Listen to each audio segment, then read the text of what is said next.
प्रधानमंत्री नरेंद्र मोदी ने एक बार कहा था कि हमें दास्तां की तमाम बेड़ियों से मुक्ति पानी है।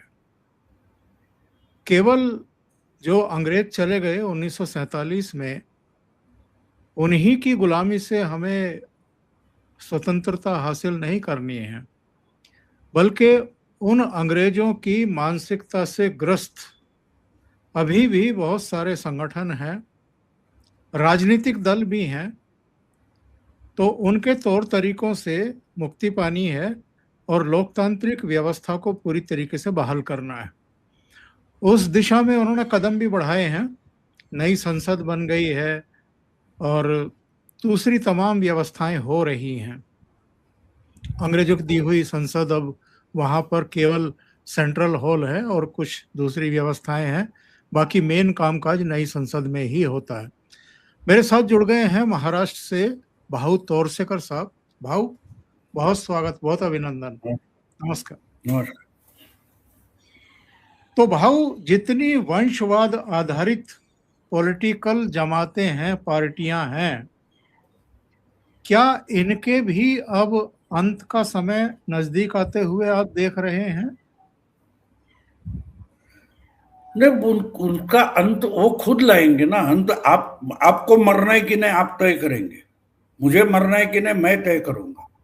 वरना कितने भी घायल हो जाओ, आप जिंदा रहने की कोशिश करते हो, लेकिन जो आत्महत्या करने ही निकले हैं उसको दूसरे किसी ने मारने की जरूरत नहीं होती। अब मुझे बोलिए कि जब एक कसौटी की बात आ गई कि भाई तुमको तृणमूल बचानी है या अभिषेक बैनर्जी को बचाना है, तो ममता ने तय किया मुझे अभिषेक को बचाना है, तो उसका मतलब उन्होंने तृणमूल को मरने के लिए छोड़ दिया है ना। आपके पास दो चॉइस है, आप क्या बचाना। उद्धव ठाकरे को तय करना था कि भाई शिवसेना बचानी है या बच्चे की जो शरारतें है वो बचानी है। उन्होंने बच्चों की शरारत बचाना तय किया है, तो उनकी हालत बुरी हो जाएगी। वही बात शरद पवार की होगी, हर एक की होगी, उसमें कौन सी बड़ी बात है। क्योंकि देखो, राजनीति जो चलती है, लोकतंत्र की राजनीति होती है ना, वो पॉलिसी पर और विचारधारा, आइडियोलॉजी पर चलती है। ये फैमिली एडवांटेज पर चल रहे हैं, परिवार के हित पर चल रही है, जनहित का। लोकतंत्र का मतलब ही जनहित होता है। लोकतंत्र का मतलब सिर्फ संविधान में क्या लिखे है, क्या शब्द है, कौन सी धारा है, कौन सा उसका प्रावधान है, उस पर नहीं है। आम जनता को लगना चाहिए कि यहां मैं सेफ हूं। मैं अगर दिल्ली में आ गया तो मेरी फैमिली है वहां, वो एक घर में रहते हैं, वो मेरे लिए घर है, मैं फुटपाथ पर नहीं रहूंगा। या समझो गाजियाबाद में आ गया, देर हो गई, कहीं होटल वगैरह मुझे पता नहीं है, तो मैं आपको फोन करूंगा, भाई मैं आज रात को आपके यहाँ रुक सकता हूँ क्या, क्योंकि मुझे पता है कि मैं वहां सेफ रहूंगा। आम जनता जिसको जीने के लिए सेफ जोन समझती है, उसको लोकतंत्र बोलते हैं। वो भाषा में, शब्दों में फंसने की जरूरत नहीं है। देखो, हमने तो लड़ाई करके ब्रिटिशों को भगाया नहीं है, वो अपने आप गए, क्योंकि उनको पता चला कि अब इनको रोकना, इनको टोकना, इनको कंट्रोल करना, नियंत्रण करना पॉसिबल नहीं है, वो तो निकल गए। अब उसके बाद जो व्यवस्था बनी, वो व्यवस्था एक तरीके से पुराने जमाने की थी। यानी चलो, सेंट्रल अथॉरिटी नहीं है तो हर कोई राजा था, एक दूसरे से लड़ता था। तो वहां से अगर जनतंत्र में आना है तो आपको परिवारवाद से नहीं जाना पड़ेगा। अब आप ये बोलोगे कि शुरू हो जाते, अरे क्या बीजेपी में परिवारवाद नहीं है, मुंडे की बेटी तो मुंडे की बेटी फिर उस चुनाव क्षेत्र से लड़ेगी। अरे वो पार्टी की पॉलिसी तय नहीं करती। एक बात समझो, पार्टी की पॉलिसी तो मुंडे की बेटी तय नहीं करती, ना प्रमोद महाजन की करती है। आज कांग्रेस में क्या है कि राहुल गांधी बोलेंगे कि भाई कांग्रेस का कोई गांधी परिवार से नहीं बनेगा, लेकिन निर्णय वो करेगा। ये क्या मामला हुआ। तो इसलिए जनतंत्र में लाना, इसका मतलब मेंटली लाना है। अब उद्धव ठाकरे जब बोलते कि मैं ये हूं, मैं वो हूं, बाला साहब का बेटा हूं, बाला साहब का पोता हूं, अरे फिर उदयन राजे भोसले क्या है? साक्षात शिवाजी महाराज की ओरिजिनल जो विरासत है उसके वो आज के पीढ़ी के 19 या 20वीं पीढ़ी के हैं उदयनराजे भोसले। तो हम उनको शिवाजी महाराज मानकर पूरा महाराष्ट्र उनके हवाले कर रहे हैं क्या? नहीं कर रहे ना। तो अगर उद्धव ठाकरे को मानना है, अखिलेश को मानना है या अभिषेक बैनर्जी को मानना है तो उदयनराजे क्यों नहीं? मुझे बोलिए कि बंगाल में चुनाव के नतीजे आने के बाद बहुत सारे गांव के चौराहे पर शिवाजी महाराज की प्रतिमा लगाने की कोशिश हुई, तो वहां तक उदयनराजे की सत्ता पहुंच सकती है ना। तो वो बात नहीं, उन्होंने भी मान लिया लोकतंत्र है, मुझे भी चुनाव लड़ना पड़ेगा। तो ये जो वंशवादी या परिवारवादी पार्टियां हैं उन्होंने तय किया है कि हमारी कोई आइडियोलॉजी नहीं, तो इसलिए मुझे नहीं लगता कि इनका कोई भविष्य है। भाऊ, आपको क्या लग रहा है ये जगह जगह अलग अलग राज्यों में खास तौर से वंशवादी दल ही क्यों टूट रहे हैं और बिखर रहे हैं? क्योंकि बात यह है ना कि इनकी कोई आइडियोलॉजी, अभी चरण सिंह अलग हुए कांग्रेस से, उन्होंने भारतीय क्रांति दल बनाया था। शरद पवार अलग हुए, उन्होंने एक पार्टी बनाई। ममता अलग हुई, उन्होंने, तो उनकी कोई आइडियोलॉजी नहीं है, वो उसी वंश के हैं जिसकी एक आइडियोलॉजी कांग्रेस की। अब कांग्रेस भी कोई आइडियोलॉजी नहीं है, और ये क्या बोलेंगे हमारी विरासत क्या है कि हमने आजादी की लड़ाई लड़ी है। तो कांग्रेस की लड़ाई सिर्फ नेहरू खानदान ने लड़ाई थी क्या?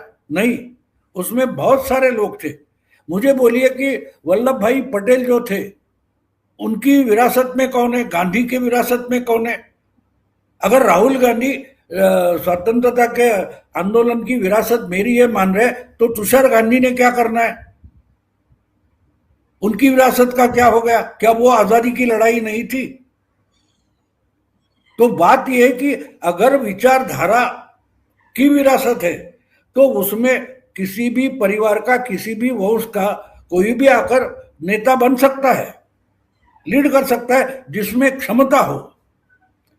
बीजेपी आज यहां तक पहुंची है, तो ये लोग जो हमारे आइडियोलॉजी वाले लोग हैं ना, वो वेस्ट से आया हुआ पॉलिटिकल साइंस पढ़कर उनको इंडिया को लगा रहे हैं, तो वो बात अलग है, नहीं हो सकती है। आज इंग्लैंड में आज भी राजा है, लेकिन उसका अधिकार कुछ भी नहीं है, कुछ भी नहीं है। राजा का तनख्वाह कितना होगा वो लोकतंत्र से चुने हुए लोग तय करते हैं। दिखाने के लिए राजा रखा है, तो अब दिखाने के लिए गांधी का कोई वंशज रखो, हमको कोई तकलीफ नहीं है। नेहरू का रखो, कोई प्रॉब्लम नहीं है। अब राहुल गांधी अगर विरासत मानते तो वो कौन, उसका नाम भूल गया, संजय गांधी का बेटा है वरुण गांधी, क्या वो विरासत वाला नहीं है? क्यों नहीं उसको कांग्रेस में इंपॉर्टेंस दिया जाता? तो ये झूठ है, और आइडियोलॉजी तो बिल्कुल झूठ है, क्योंकि आजादी के लड़ाई से निकली हुई ये पार्टी है। उसमें कम्युनिस्ट भी थे, उसमें सोशलिस्ट भी थे, उसमें हमारे श्यामा प्रसाद मुखर्जी भी थे। तो सब पार्टियां आजादी के आंदोलन से ही निकली। अब आज जो बीजेपी बीजेपी बीजेपी बोल रहे हैं, आरएसएस बोल रहे हैं, तो आरएसएस की पार्टी बाद में बनी। आरएसएस स्वतंत्रता के बाद पॉलिटिक्स में नहीं आई। जब आरएसएस को बैन किया गया, और कोई भी पॉलिटिकल पार्टी आरएसएस के समर्थन में खड़ी नहीं हुई, ना पार्लियामेंट में, ना कॉन्स्टिट्यूशन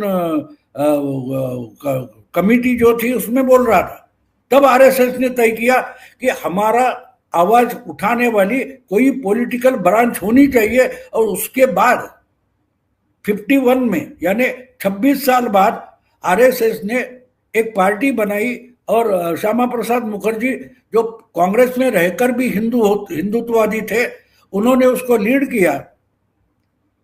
तो ये बनी किसके लिए? ये जो पूछते हैं लंबी जुबान करके कि आरएसएस का या बीजेपी का योगदान क्या है आजादी की, तो श्यामा प्रसाद मुखर्जी कहां से आए?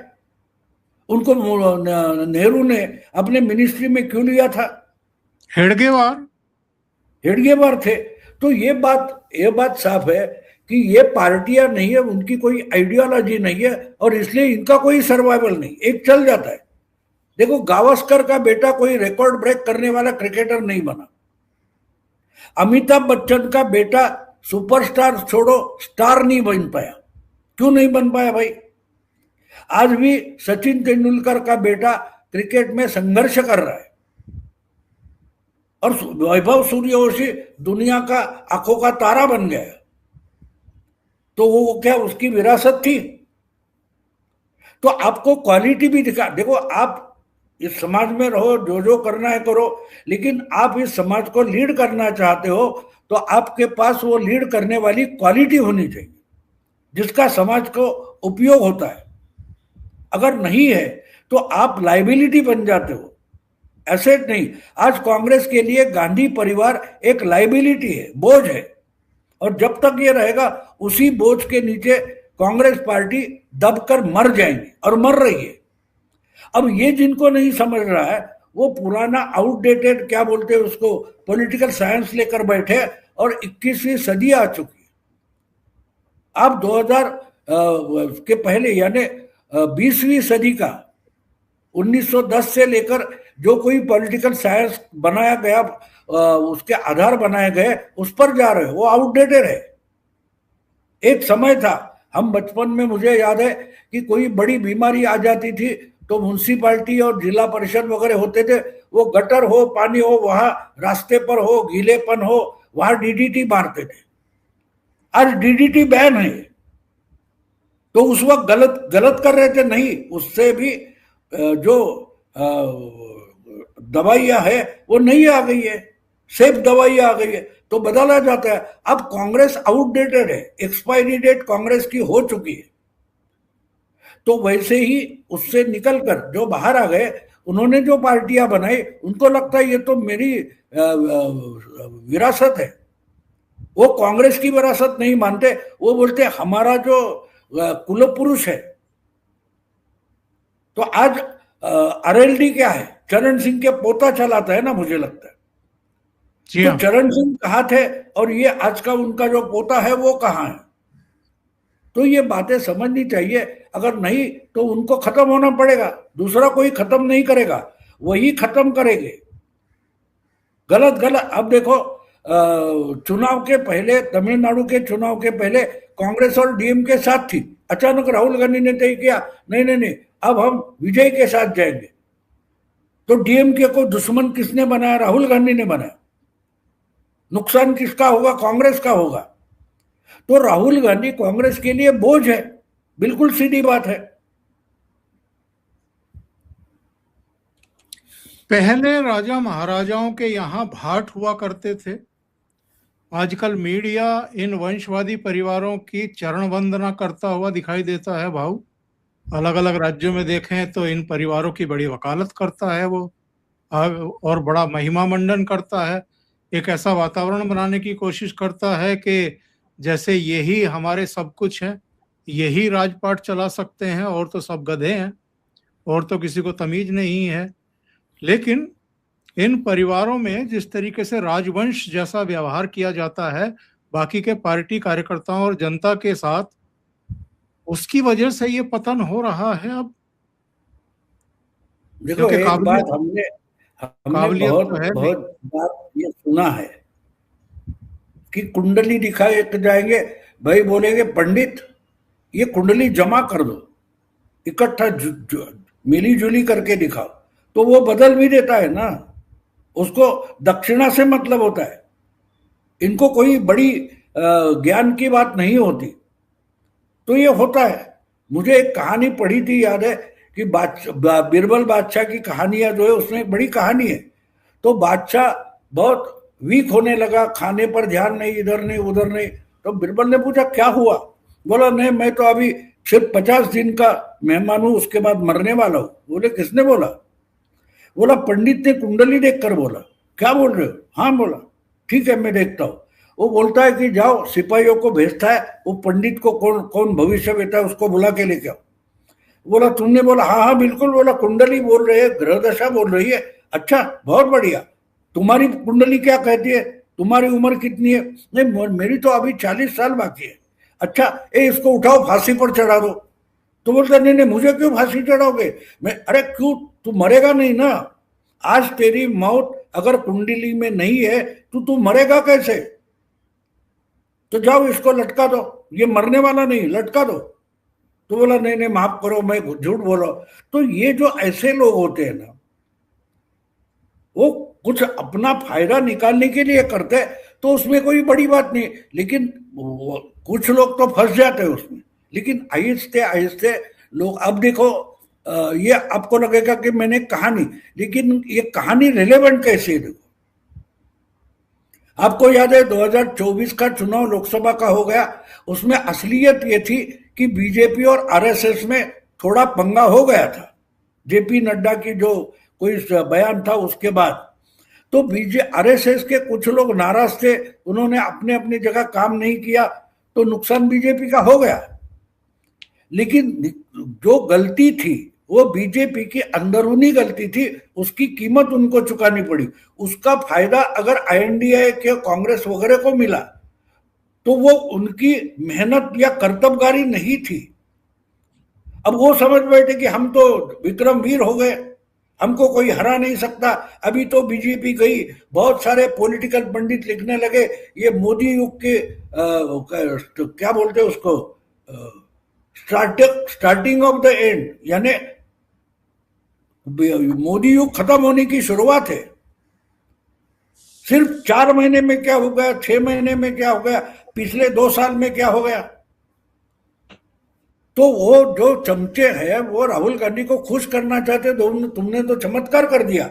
हमारे यहां भी आपको याद होगा तो 2019 के चुनाव में जब शरद पवार कहीं सातारा में बारिश हो रही थी, भीगते हुए ही भाषण कर दिया, तो देखो पवार ने कितना चमत्कार कर दिया। कुछ चमत्कार नहीं किया। चुनाव के नतीजे आने के बाद उन्होंने महायुति से शिवसेना को तोड़ा। जनता का समर्थन शरद पवार को नहीं मिला था, वो शिवसेना बीजेपी को मिला था। वो आधा 56 एमएलए वाला वो शरद पवार ने चोरी किया था। लेकिन बोलने वाले मीडिया में क्या चल रहा था, शरद पवार का चमत्कार, एंग्री ओल्ड मैन। ये शुद्ध चमचागिरी होती है, शुद्ध चमचागिरी होती है। वो आपको मैं एक बात बोला तो उस पर मैं शायद हिंदी वीडियो करूंगा कि मीडिया में बुद्धिजीवी क्षेत्र में बैठे हुए सुरमा भोपाली जो शोले का कैरेक्टर है, वो बोलता है अरे मैंने ऐसा पकड़ा, वो वीरू को पकड़ा, जय की कॉलर पकड़ी, मैंने बोला चल, और वो पीछे खड़े हैं। और जब सामने आ जाते तो क्या होता है, वो 4 मई को हुआ। 4 मई तक ममता को कोई हरा नहीं सकता, ये छाती ठोक कर बोलने वाले 4 मई के रात को और 5 मई के बाद क्या बोल रहे हैं देखो आप। ये सारे जोकर है। वो जगदीप नाम का जो कॉमेडियन था, इससे आज के संपादक पॉलिटिकल पंडित तसु भर अलग नहीं। वो जोकर बन गए और इनको लगता है कि लोग हमको सीरियसली ले रहे, कोई सीरियसली नहीं ले रहा। खाली संपादक ही सूरमा भोपाली नहीं है, मुझे तो लगता है भाऊ कि ये जो पॉलिटिकल पार्टियों के नेता हैं ये भी जोकरों से कम नहीं है, सूरमा भोपाली जैसे ही हैं।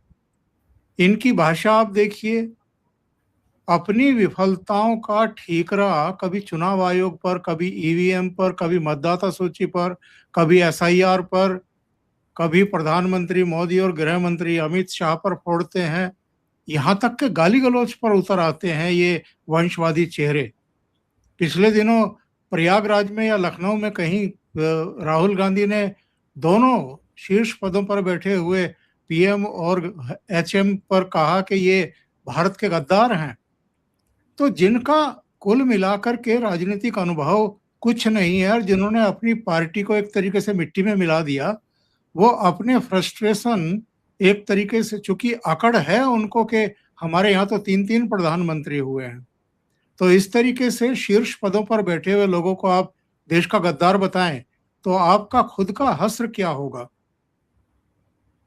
वो देखो राहुल गांधी तो पागल है, राहुल गांधी तो पागल है, बचकानी हरकतें करता रहता है, मैं उसको सीरियसली लेता ही नहीं। अगर उसकी समझ ही नहीं है तो उसने ये बयान किया, वो बयान दिया, उससे मुझे आम जनता उसको समझती है, इसीलिए उसको कहीं भी इंपॉर्टेंट सीट पर नहीं बिठाना चाहती। अब जिनका नुकसान होता है या होने वाला है, वो फिर कांग्रेस के नेता हो, अपोजिशन के नेता हो। अब ममता दीदी के खिलाफ सबसे बड़ा स्टेटमेंट इन्होंने ही बीजेपी के लिए हाईवे खोल दिया, ये तो राहुल गांधी बोला था।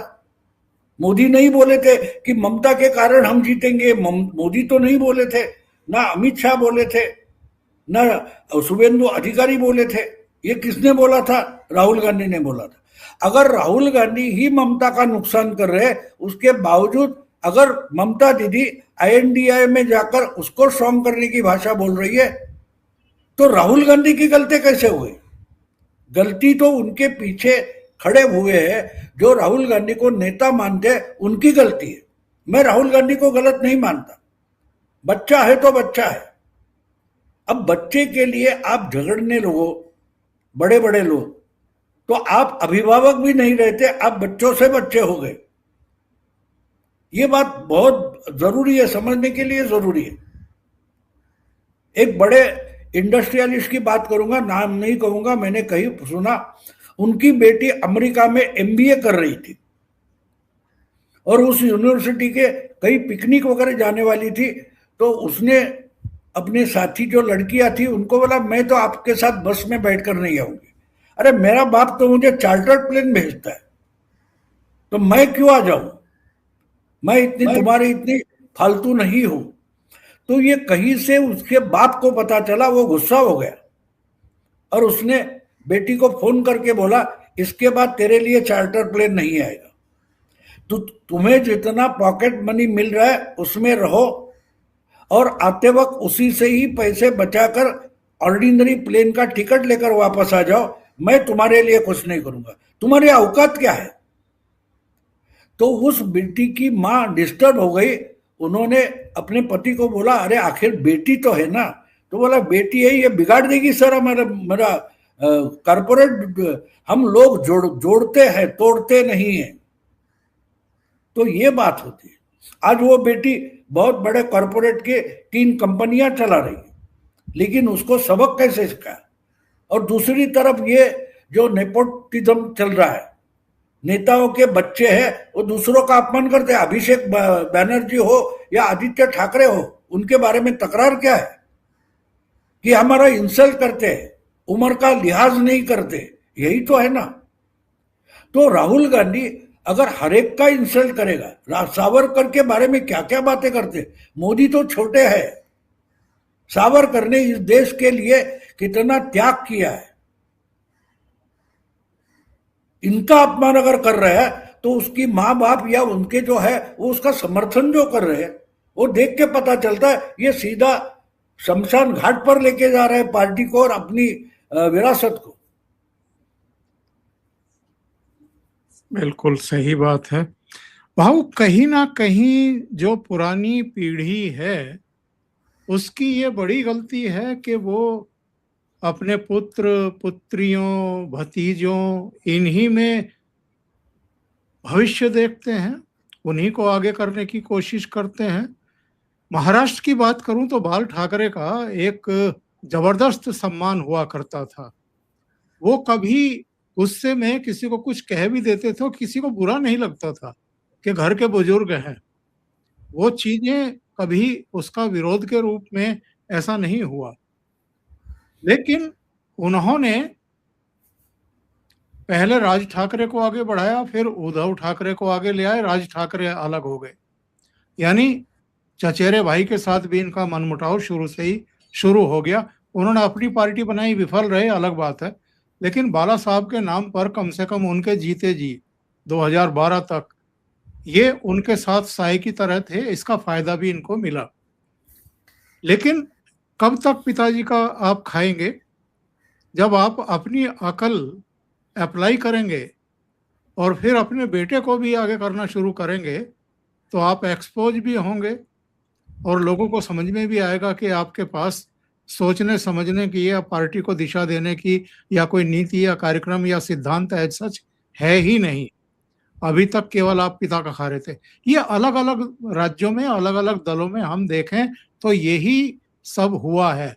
चौटाला फैमिली हो वो बट गई, गांधी फैमिली हो, मेनका अलग हो गई, सोनिया गांधी अलग हो गई, और राहुल गांधी वरुण का चेहरा भी देखने को तैयार नहीं है, जबकि कम से कम संजय गांधी और राहुल गांधी में एक प्यार तो देखा जाता था उस समय, चाहे मत भिन्नता हो, दिलचस्पी में अलग। तो ये जो चीजें हैं कि परिवार के भीतर भी झगड़े हैं और वंशवाद को ही तरजीह देना। नेहरू इंदिरा गांधी को ले आए, इंदिरा गांधी संजय गांधी को ले आई, संजय गांधी की मौत हुई तो राजीव गांधी को ले आई।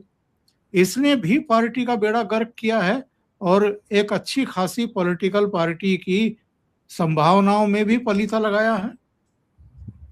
ये कांग्रेस की बात अलग है और ये छोटी छोटी क्षेत्रीय पारिवारिक पार्टियां मैं अलग मानता हूं। देखो, कांग्रेस की बात ऐसी है कि कांग्रेस जब जब मरने जाती है तब ये छोटी छोटी क्षेत्रीय पार्टियां गठबंधन की राजनीति करके मर जाती है और उसको बचाती है। एक बढ़िया कहानी हमने पढ़ी थी कॉलेज के जमाने में, ये कैसी, तो एक बहुत बड़ी सुंदरी है, उसको पटाने के लिए बहुत सारे जवान जवान लड़के वहां तक पहुंचने की कोशिश करते, और ऐसा ही एक लड़का उस जगह पर किसी पहाड़ पर पहुंचा है, और वहां जहां वो होती है ऐसा कहा जाता है, वहां एक बूढ़ा बैठा है, पूरे बाल बड़े हैं, सफेद है, शरीर थका हुआ है, और वो लड़का नया आया, वो बोलता है कि मैं उस सुंदरी को मिलने आया। तो वो बोलता है कि अरे यार, ये सब परी कथा है, झूठी कहानी है, उसमें कोई दम नहीं है।